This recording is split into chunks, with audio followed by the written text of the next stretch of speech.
এক ছিল গরিব কৃষক রতন। সামান্য জমি আর মুরগি নিয়ে তার ছিল এক সুখী জীবন। তার একটি মুরগি প্রতিদিন একটি করে ডিম পাড়ত, যা বিক্রি করে রতনের কোনোরকমে সংসার চলত।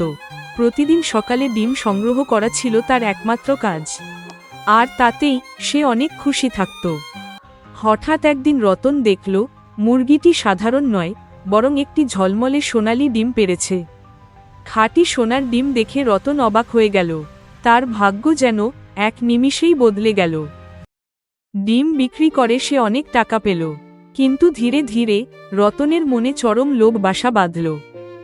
সে ভাবল, মুরগির পেটে নিশ্চয়ই অনেক ডিম আছে, একবারে সব পেলে সে রাজা হয়ে যাবে। লোভের বশে রতন হিতাহিত জ্ঞান হারাল। বেশি পাওয়ার আশায় সে মুরগিটিকেই মেরে ফেলল। কিন্তু হায়, মুরগির পেটে কোনো ডিম ছিল না। রতন বুঝল সে তার সব সম্পদ আজ চিরতরে হারিয়েছে। অতিরিক্ত লোভ করতে গিয়ে রতন আজ নিঃস্ব।